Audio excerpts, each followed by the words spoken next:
It's a pleasure to be here. This is obviously a new way of doing things, but we'll try to keep it as exciting and interactive as possible. I'm joined by Kira, a good friend of mine from the Republic of Ireland, and we're going to do this together. It's going to be a little bit like, and we were talking about this before, it's going to be a little bit of a Richard and Judy show, those of you who've done it, where we'll be talking to each other and trying to keep it live and hot.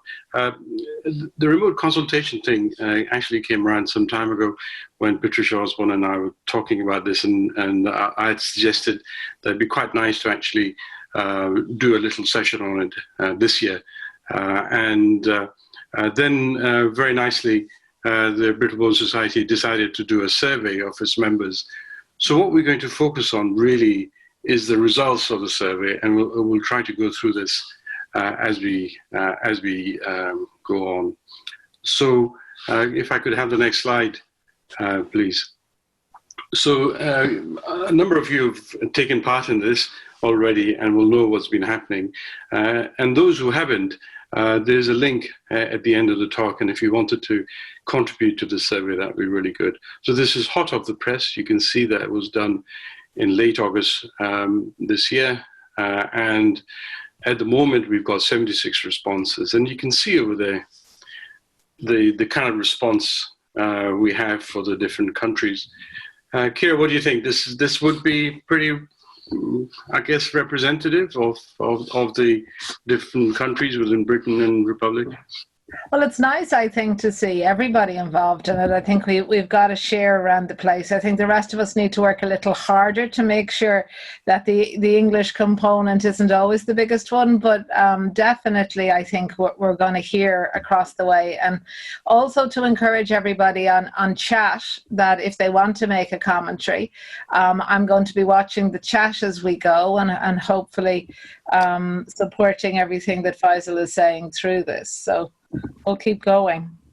Okay, good. Right. So you can see that, roughly speaking, 10% of the represented of this response is from Scotland, and I guess that's the kind of mark we're looking at given Scotland's population. But yeah, maybe we can have a few more people from Northern Ireland, Republic of Ireland, and maybe Wales is about that. Okay, right. Let's keep going. So the next slide. So the first question we asked people was, have you had any OI-related appointments postponed due to COVID-19? Again, as people working in the NHS and healthcare, both Keir and I would have come across complete chaos as far as appointments go. And I don't know what's been happening in Dublin, Kira, but really in Glasgow has been a nightmare trying to get all the appointments sorted out and how we had to cut things down. But yeah, I guess that's what we've been thinking about as far as has there been any postponement. And I think a lot of you would have come across this. So and I would be, yeah. Sorry, Kira. I was going to say I would be expecting most people to say they've had some sort of appointment postponed. I think if any service has managed to keep going 100%, well, then I bow to them, because especially that first 4 weeks when we so suddenly shut down. We had an MDT clinic literally just the following week, and we cancelled it because we couldn't think of anything else to do, and we didn't have much remote consultation ready to go at that stage. It'd be interesting to see what people said. Yeah, let's have a look. And the next slide, please. Yeah, so here we are. So appointments postponed, and remember these are 76 respondents. So you can see what's happening over here. And Kira, yes, you're right. In most cases, it was postponed. Actually, I thought this was quite optimistic then, quite a proportion appointments weren't postponed. Do you want to comment on that at all? Well, I wonder whether they were just lucky that they might have had an appointment just before everything hit and weren't due another one. Yes, that's right. So those people who had 6 monthly appointments, and perhaps a lot of children and a lot of people do have 6 monthly appointments, and if you had an appointment perhaps around February time, and then it was 6 months later in August, I think you would have cruised through.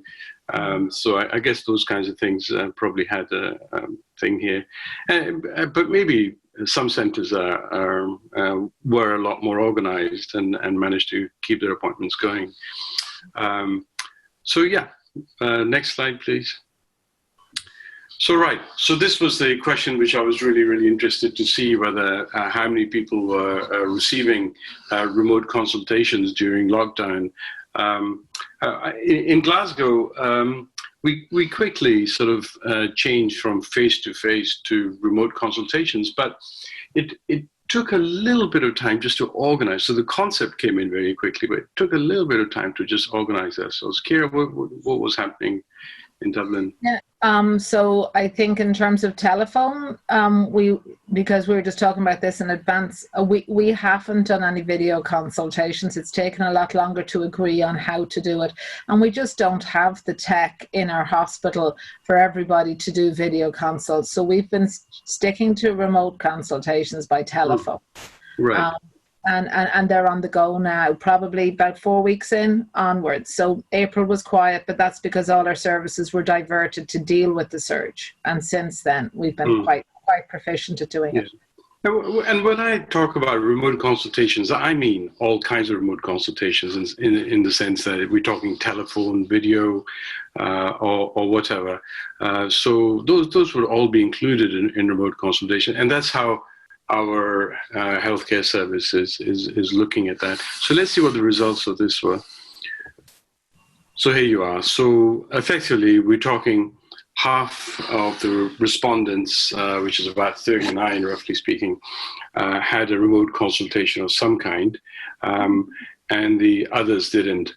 So you could say, well, actually, some of those who didn't have a remote consultation didn't have an appointment anyway because they were.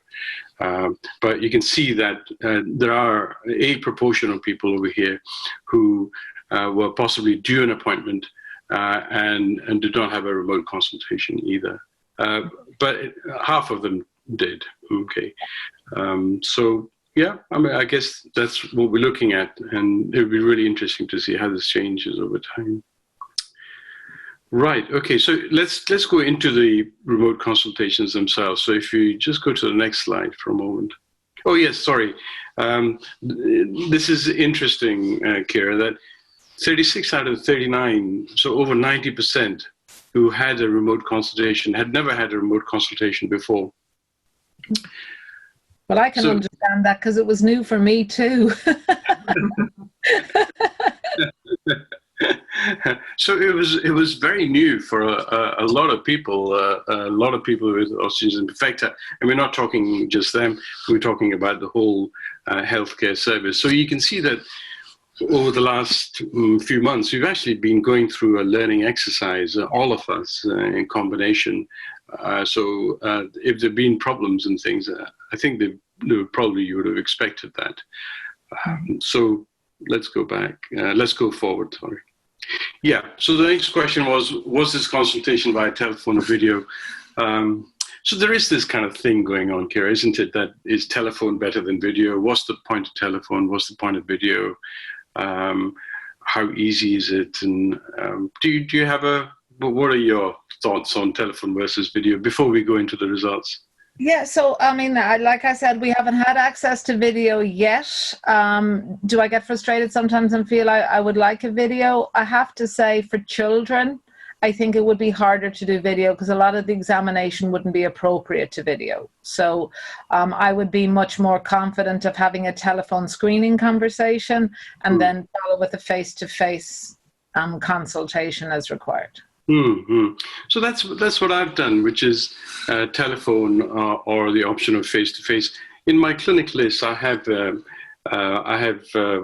clinic which is a remote consultation clinic, and I have a clinic which is a face-to-face clinic. My standard face-to-face clinics usually had about 15 slots in them, but I've been asked to cut them down to 7 now. And it's primarily because of the fact that we can't have people waiting in the waiting area. So the nurses have to make sure that people come in on time, and when they've seen them, they leave, and they're not hovering around in the waiting area.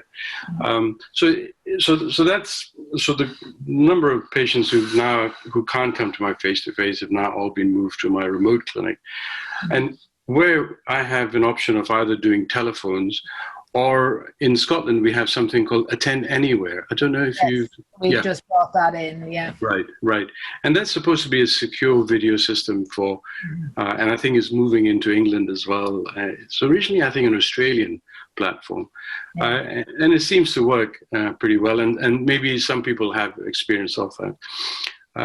So there are lots of different options, but I have gone for telephone and for face-to-face. There's also the possibility, Faisal, and I think we have to accept it, is that we are a telephone generation. I think it's going to be really interesting to see if younger people would prefer video consultation, because that's what they know. They know the face-to-face, and they know all of those sort of interactive aspects, whereas I'm much more comfortable just picking up the phone and saying hello to somebody. I'm looking forward to seeing what's said there. So Kasim has just added to say that Attend Anywhere is already in England too. All right. Okay. Sorry. That might be something we'll all get to access or get good at before we have our next chat about this. So so let's have a look at consultation. So here we are. So you can see over here that this is what we're finding in this particular survey. And remember, this is now about 39 people who had some form of remote consultation. And we can see that we've got telephone in most of the cases, really, and a video in less than a quarter were using video. So it seems like telephone's been the main way of providing remote consultation. So the second person, Nuria, has just added that she works for the NHS in Devon and has been using Attend Anywhere for months. So we have to apologise to our English counterpart. Sorry about that. Sorry about that. I always think Scotland's much far ahead of England. But he says it's excellent and secure, and it's much better to see patients. I think it'd be really nice for any of our friends with OI who are on the chat today to tell us which they would prefer on the chat, and we'll just if they have any comments to make too, we'll add that in. But I'm not surprised that it's still mostly telephone. I think we're all I guess from my point of view, what the reason why I don't use Attend Anywhere is that if I think for most cases that I can actually find out what the problems are, then after that, if I need to, I can actually give a patient or a family a face-to-face appointment quite soon because I have slots for that. So I would move them quickly to that. I think for some things it is very good, and so for my psychology colleagues, they find Attend Anywhere much more useful because they like to talk and they like to look at body language and they like to do things. I think from that point of view, it's also very, very useful. I think there's definitely a place for that, and perhaps if you want to look at somebody's gait, you want to look at someone's if there's a clear deformity or something in the skeleton, maybe that's quite useful to look at. So I think there's definitely a place for it. Right. And then again, people are also adding that you can do team groups. Several professionals can see a patient on Attend Anywhere at once, which I think probably would work very well. So, and there's a lot of positivity coming across about video consults here. So right. Okay, so let's move on to the next one. So over here, we were trying to understand people's own experience of telephone versus video. And again, I'm trying not to put telephone versus video in a very conflicting way, but I think it's quite nice to wake up people on Sunday morning. So that was the reason for doing it like this. So let's have a look at telephone. And what we asked people was to rate their experience of using the telephone remote consultation, where 5 is excellent and 1 is poor. So next slide. So here you go. So just to orientate Kira and everybody else, so you can see that the light blue over here is 5, and that's excellent, and dark blue is poor.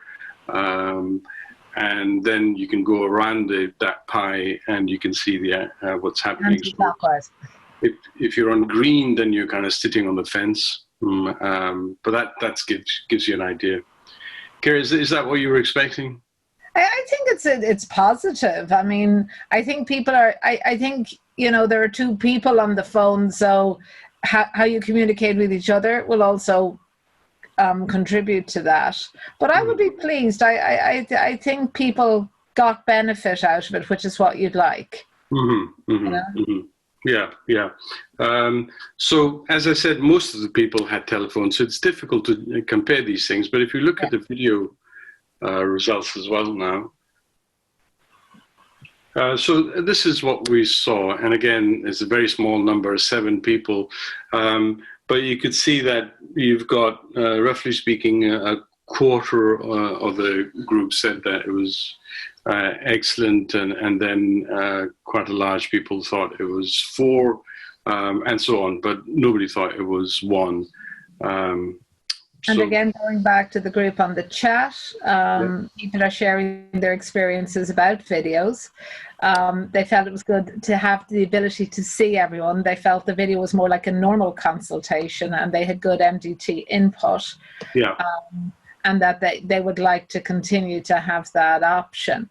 I wonder how much longer, I'm just putting it out there to the people on the chat, how much longer a video takes if you have all the different people on the same call at once, in terms of that opportunity, or do they all slot in and slot out of the call? I would be interested in knowing how many calls you can complete in the morning if the whole MDT group are on the one call at the same time. So the way so as I said, I don't do that, but I know colleagues who do that, and I do a different MDT. But what we've done before the MDT starts is that we've had the discussion beforehand as to who's going to be the key people in this particular consultation, and then we brought them in. So we do have to keep it within the time slot, and we have to keep it in some shape or form in an organized way so that we can say, well, here's the clinic thing. In Attend Anywhere, the other thing which happens is that you get this list on one side which says there's somebody waiting in the waiting room. So you are being hassled, just like a normal clinic goes, to say, well, actually, we have to move on now. So I think you can manage it. But again, people will have to realize that it's not like a WhatsApp video call that can carry on forever, but it is a clinic. I have to say that, it's very hard to pull advantages out of the pandemic, but I have really, really liked the ability to be able to turn around to say to people, if you come at this time, I'm going to be here to see you at this time, and, your appointment will happen in an orderly manner, because we've always been pushed to put more people into smaller time slots, and to be able to push back and say, no, we need this space, we need this time, has been a really positive thing. So when a patient comes for a face-to-face and gets to arrive, get seen, and leave when they expect it to, I think that's also been a positive experience. I'm looking at a comment over here from Kazim Javed, who's talking about equity of access, and I think he raises an important point, that one of the things about the video is the concept that you're actually invading into somebody's private space. And you're actually going into their house, and I think one just has to also be careful about that. There's some people who may not necessarily want to have that, want to work in that particular setting as a family goes or a patient goes. I think one has to be careful. So in the clinic setting, when I do the telephone, and some others do, they give the option of, would you like to be seen by telephone again, or face-to-face, or Attend Anywhere.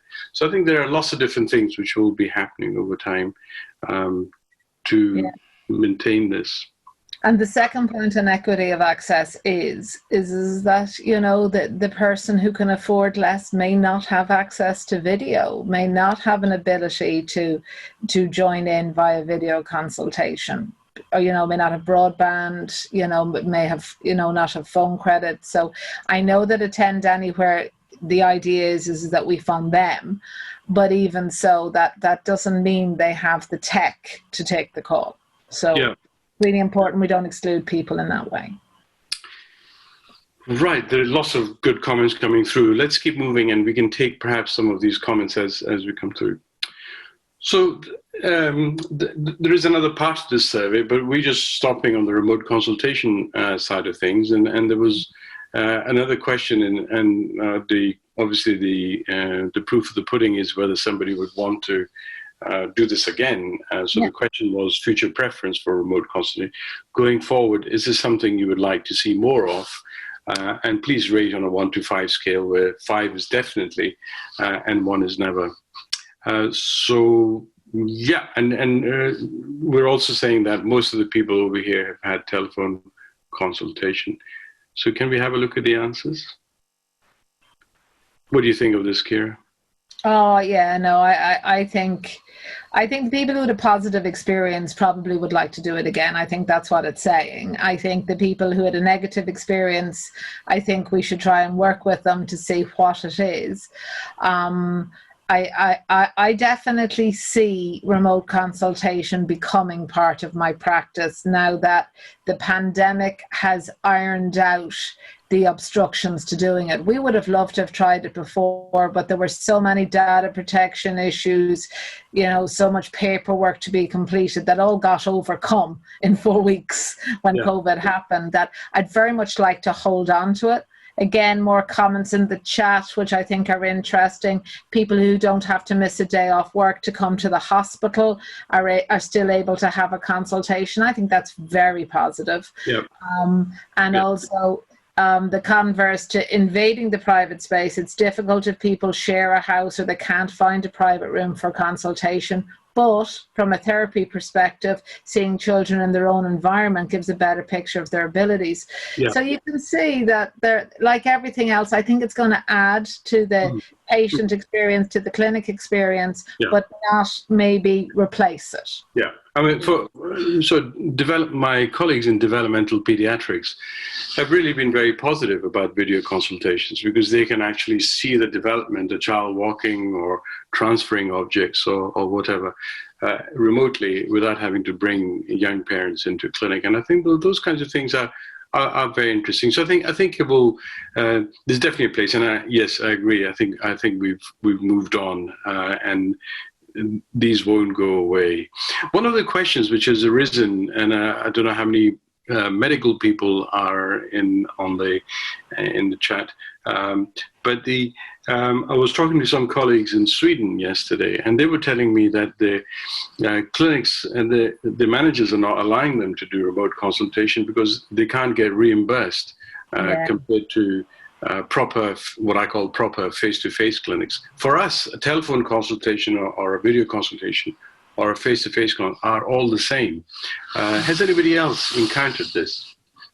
So from I'll keep an eye on the chat to see what people say. I can tell you that in Ireland, what they had to do is they had to set up clinic codes for telephone that were separate to face-to-face, and they sorted that out. But they did bill the telephone as less, even if it takes longer, which is a problem. I know in Australia, because I'm involved in a few chats with my colleagues in Australia from having worked there, that they were again not allowed to do it until Medicaid agreed, and that took weeks to happen. So that was the big limiter, because they weren't going to be paid for phone consultations. But again, I think that is just telling people we need to learn how to work differently in the 21st century. I think, remote consultation and that sort of interaction is part of our everyday lives, so it should be part of our clinical experience. Mm-hmm. Mm-hmm. I mean, I think from a positive point of view, our managers have also been quite positive in the sense that they don't have to find us clinic rooms and they don't have to find us space, and we can do the clinics from the office. So I think it makes them more effective. So I think, there's a lot more to think about. Right. Anything else we need to, I think there's one more slide to come. So here's the link, which is quite a complicated link, but I wonder whether it's actually also on the Brittle Bone Society website itself, and I think that would be really useful to have it over there, so we can keep the survey going for a bit long. I suspect there are others who haven't taken part in this, and if they could also contribute to this survey, that would be really, really helpful to understand what the experience is of the OI community. So thanks very much. Kira, thanks a lot. No, absolutely. Thank you. It's been a pleasure chatting to you, Faisal.